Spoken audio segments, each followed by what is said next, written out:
My name is Herbert Yuttal, Y-U-T-T-A-L. I was born in Brooklyn, New York on the 22nd of November, 1929. I went to elementary school in New York City, and then I went to military school in Gainesville, Georgia, and then I came to Dallas. When was that? 1947. 1947, you moved to Dallas. To Dallas. Your family moved? No, I was by myself. Why? When I graduated from military school, my father told me it would be the last summer that I was ever free. Didn't have to work, and I could do whatever I wanted to do. So I told him I wanted to hitchhike and see the United States. Ah. And he said, all right, and he gave me $100 and said, call home every night. And that's what I did, and I got to Dallas. It was much smaller then than it is now, but I loved the city. It was just so nice. Very hot, very dry, nice people. And I went to college just up the road in Denton, Texas, at North Texas State Teachers College. I was planning to become a teacher. By yourself here? Yeah. So you told your father that you're going to be here and going to the school? Right. And he supported you? Well, he supported me for the summer, but I had to work my way through school. And I went through my freshman year, and I worked all the Christmas season to get enough money to go back to school the next spring. And in August of 1950, I got drafted. So I was sent up to Camp Chaffee, Arkansas for basic training, and then Fort Sill, Oklahoma for artillery training, and then Seattle, Washington on a troop transport to Yokohama, a train from Yokohama to Sasebo, a Japanese freighter from Sasebo to Busan. When I got to Fort Sill for artillery training, they divided us up into different groups, and we literally learned mathematics from the beginning. And I was trained as a forward observer because I was still a recruit. I wasn't anything other, but we had good instructors, and I had a knack for mathematics, so it worked out well for me. And when I got overseas, I was assigned to the 49th Field Artillery, Battery B, which was the 7th Division, and we were supporting the 17th Infantry Regiment. I was in touch with them during the time I was in basic training and when I was at Fort Sill, and they gave us a 10-day delay en route, so I went home to see my folks and then went to Seattle to get on the ship. What did your parents tell you? Be careful. My family served the United States in World War I, World War II, Korea, my grandson in Vietnam. So we've been none of us ever stayed in the military as a profession, but we've all served. What was your own reaction to the fact that you might die there? Never thought of it. You were not afraid? No, never thought of dying. Everybody in my family came home, so I figured I would too. What was it like to be in Busan in 1951? I was there from 4 o'clock one afternoon to 5 o'clock the next morning. That's it? That was it. And I was with 30 or 40 other guys. We were packed on there like sardines. And they drove us up to where the battery was. Just before the static line was formed. Right. The 7th Division, the 17th Infantry, and my outfit, and others too. We were moved back and forth from the East Coast to the West Coast and back again. We served as support for the infantry, probably 8 or 10 battles, 3 major battles, and I don't know what else there was, but it was almost constant. We kept the battery going. We got a commendation for firing 100,000 rounds of ammunition out of the batteries. So we were not standing there looking at each other, we were working. You were at the front line and you always engaged with the exchange of shots. Oh yeah. Where were you, in the west side or the east side? Both. Both. They moved us from one end to the other. We were mobile more than anything else. That sounds strange because there got to be some soldiers stationed in the trench and then deal with North Koreans or the Chinese, but you were in mobile? We weren't there constantly. We stayed, and then when they needed us someplace else, we moved out. We were replaced. We were at one time, we had the Ethiopian brigades next to us. We had the Turk brigade. We had the French, the ROK. So it was a mobile operation for almost 2 years. Anything you particularly remember about working with the foreign troops? The Turks made the best coffee there ever was. The Ethiopians were crazy. They were people who had already had their funerals in Ethiopia. Their families had considered them dead, and they had no fear. The Chinese would blow the bugles and hit the cymbals and come running up the hill, and the Ethiopians would scream and holler and run down the hill and meet them. They were headhunters. It was amazing. They were really strange. How about French? Not very much different from us. Very laid back. Not many of them spoke English. Most of them were just French. The Turks spoke English. The Ethiopians spoke English. Their officer had been trained in England, and they spoke with an English accent. All of them. So do all of these foreign troops use the same logistic items like, what is it, the sea rations and so on? Yeah, we fed everybody. Everybody? Yeah. Okay. What was the most favorite items in the sea rations to all? For me? Yeah. Beans and franks. I still like them. Any battle that you still remember? When we were at Old Baldy and Pork Chop. Is that, which side is that? Almost dead center. Kaesong. But we fired enough artillery rounds to make Old Baldy bald. We took out everything, trees, stumps. You know, there was nothing left. There's a picture of it in there. But we held it during the day, and the North Koreans and the Chinese held it at night. We had an outpost where I was stationed that was out in front of the front. We had a radio, a telephone line, and there were 2 of us there, no, 3 of us there, because we were on 8 hours, off 8 hours, on 8 hours, off 8 hours. And it wasn't fun, but we lived through it. 25 yards, 30 yards. That's it? Yeah. We were on an outpost here, and they were there. And you survived that battle? Yeah. Oh, yeah, I'm here. No wounds or anything? No injuries? Nope. Wow. You must see your friends and your colleagues dying, right? Yep.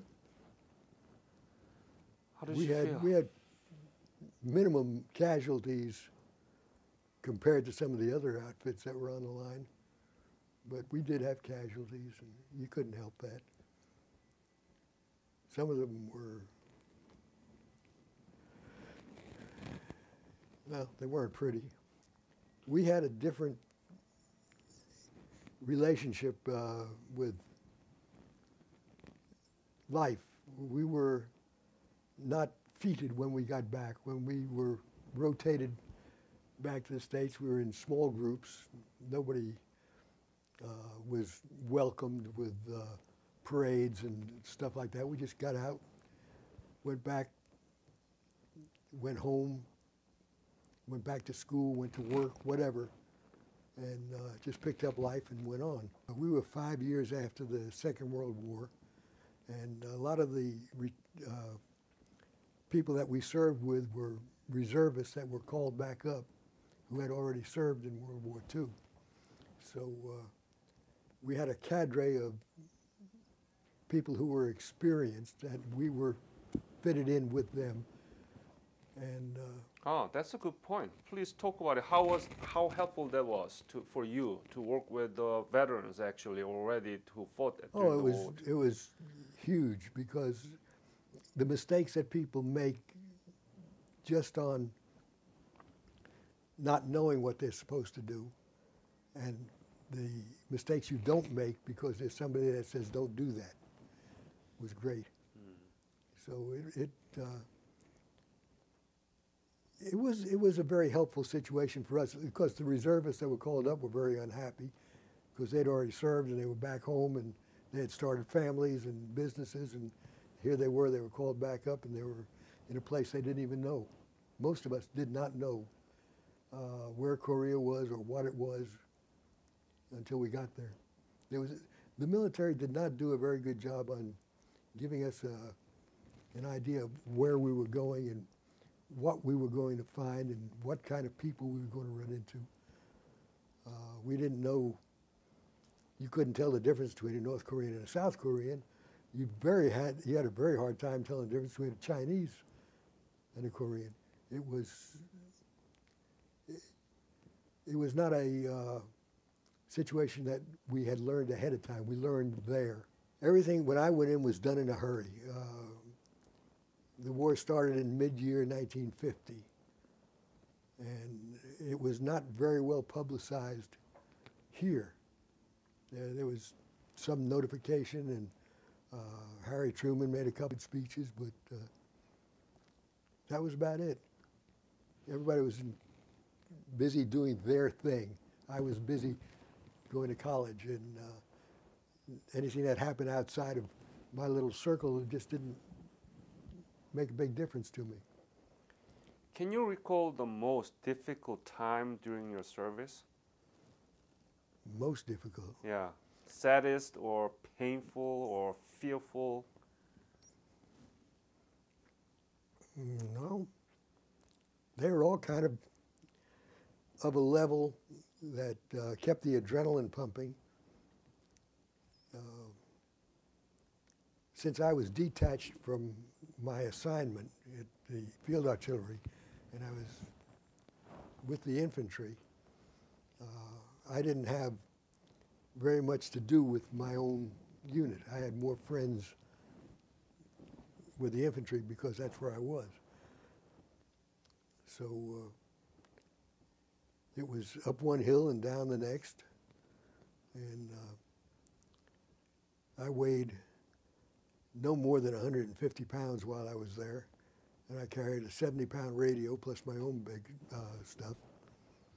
So crawling up the hills was what I remember being the most unpleasant. And what really amazed me was the Korean people who brought up food and supplies to us on the hill.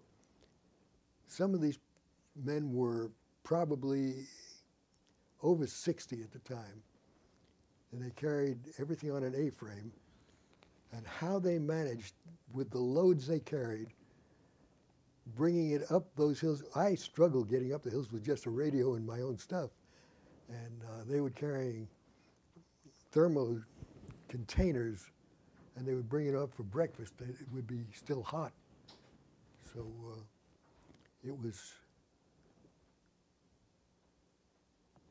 different than anything I expected.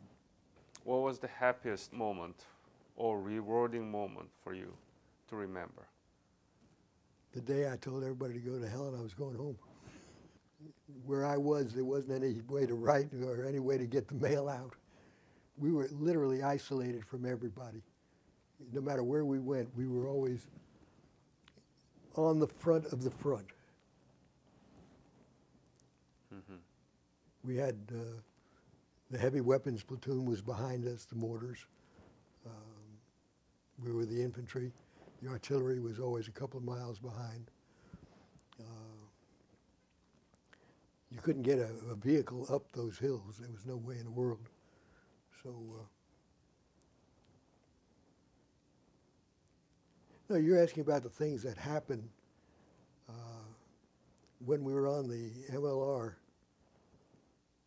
The North Koreans were infiltrating our lines, and they were coming through as family group. There was an older man and 2 or 3 mature women and 1 or 2 younger women. You mean they faint? No, they Hiding or no, they were just walking through the lines, coming. and surrender to you? No, the ladies were all looked like they were pregnant. Oh, the people who was fleeing from there. No, they were North Koreans and they were military. They were invading our lines, passing through.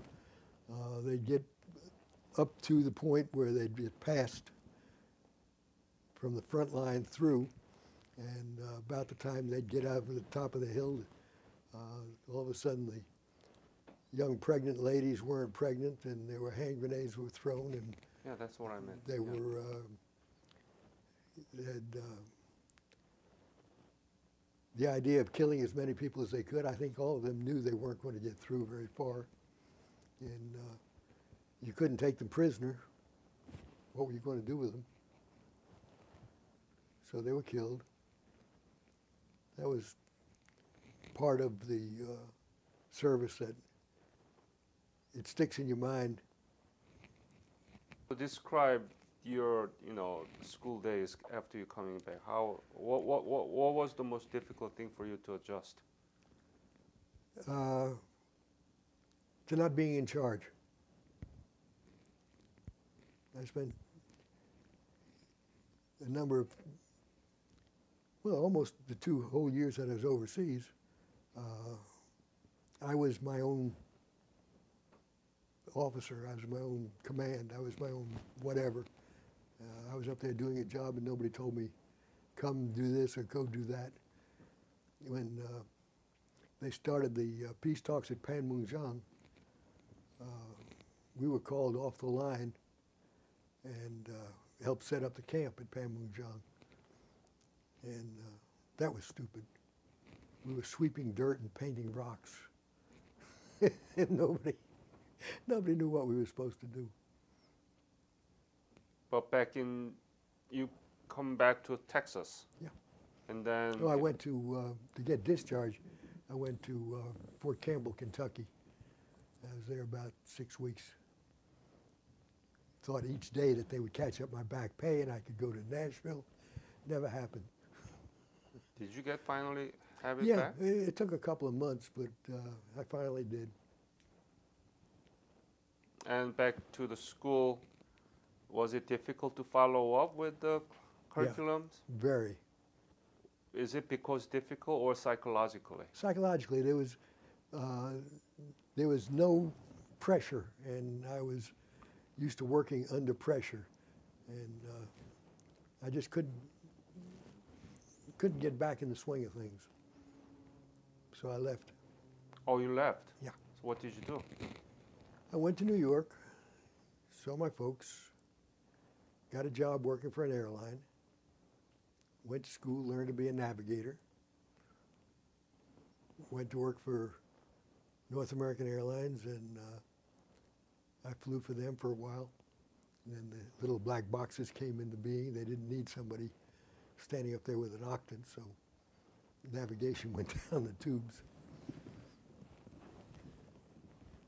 But I met the lady that I married.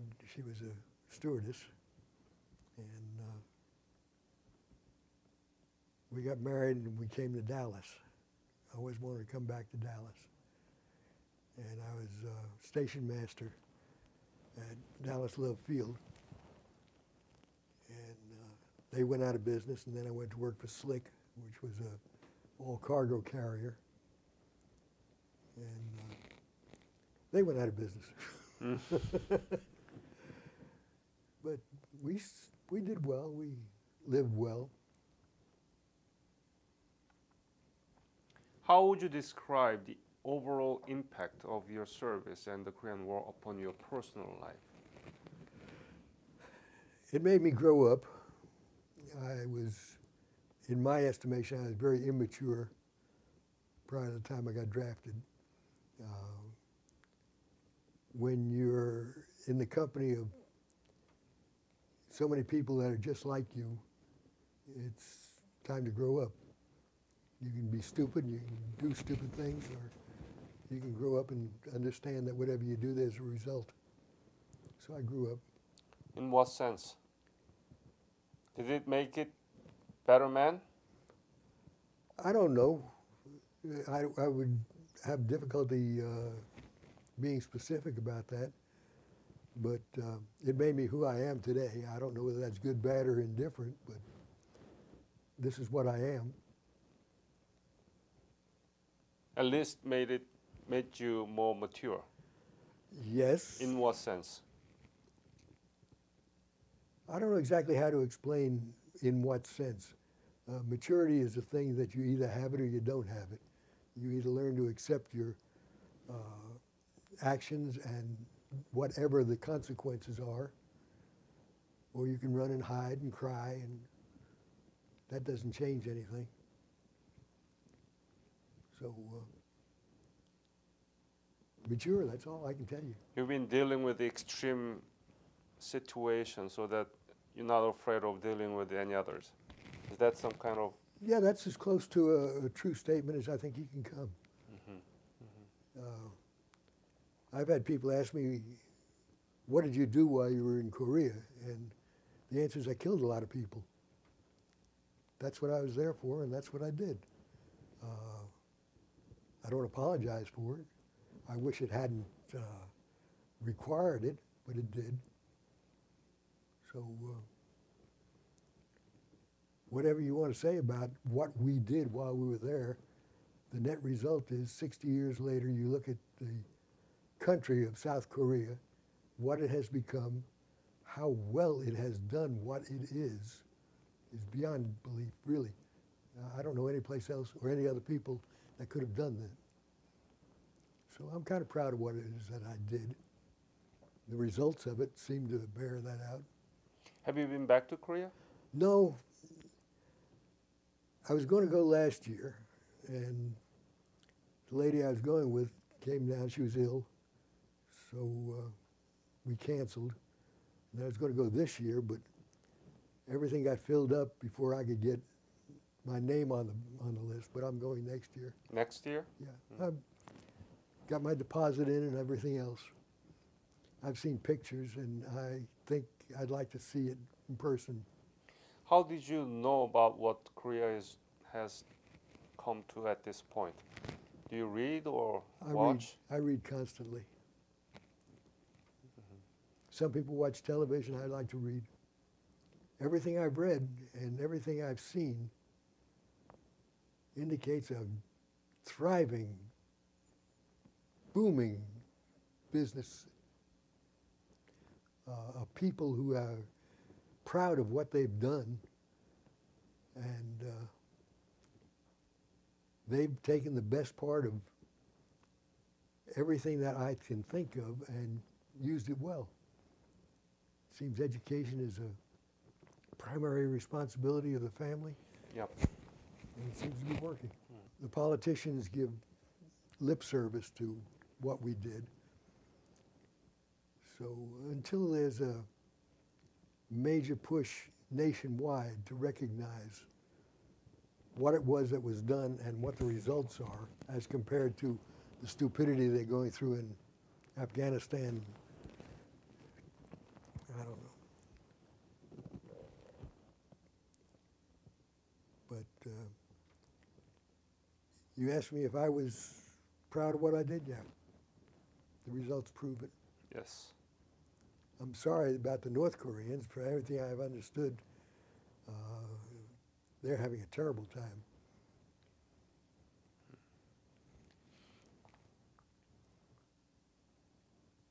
Do you have children, grandchildren, great-grandchildren? No children at all? No children at all. An adopted daughter.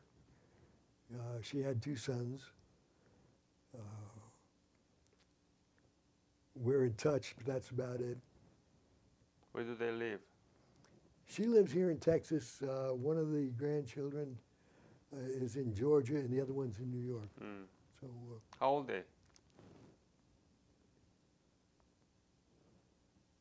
26 and 24. Have you talked to them about your service in Korea? No. They are not interested? You're about the first one I've ever talked to about it. Really? Yeah. Not even to your wife? Not in any great length. Why is that? I know what I did. I know where I was. I know who I am. I don't know that it's of any importance to anybody else. Nothing I did I'm ashamed of, so I don't have to confess to anybody. Do you have any message to the young generation about war in general and specifically about the Korean War? If I had to say something to a younger person about war, it's terrible. If you live through it, that portion of your life that you spent in it will never be replaced. You can't undo what's done. And death and destruction are horrible things. But sometimes it becomes necessary, but only if it's absolutely necessary. And if you're lucky enough to work with people like I worked with, who wanted to be free and wanted to build something, that's one thing. But if you're working with people who are living in the 800s and they don't know any different, it's a waste. And every drop of blood that you spent there was a waste. I'm sorry, but you know, if that thing ever gets out, I'll probably end up getting called up for court-martial. If I live long enough to see it after it's been in effect for 5 or 10 years and see if it has any effect, it would be interesting. But if you look at, just start with World War II from 1941, for us, 1941 to 1945. Korea started in 1945. The excursions down into Grenada and Venezuela, Vietnam, the first war in the Gulf, the second war in the Gulf, Iraq, Iran, Afghanistan. It's been continuous. And they think they did a good thing. And I look at the results and I don't think they did a good thing. What is your message to the decision makers and politicians here, the leadership about the current war, if you have any, or if you are willing to say? I think they're stupid. Why? Look at the results. What you started out to do was create a miniature modern America out of a society that's still living in the 8th century. It ain't gonna work. It doesn't work. amount of people that have lost their lives and been maimed for no results. It's not like these people are going to turn into a South Korea. You don't think so? No. Mm. Do you think so? No. It's not going to happen. Just a waste. And I'm afraid that if I stand up and I say something like that in public, and there are people who would object to it. And as far as I'm concerned, it's the truth. You told me that you haven't talked to anybody about your service, not really much. Yeah. Why did you decide to talk to me? I'll be 83 next month. I don't know how much longer I'm going to be around, and I felt maybe this is a good time to say something. Maybe it is. Maybe it's not. I mean, it may not mean a thing to anybody else.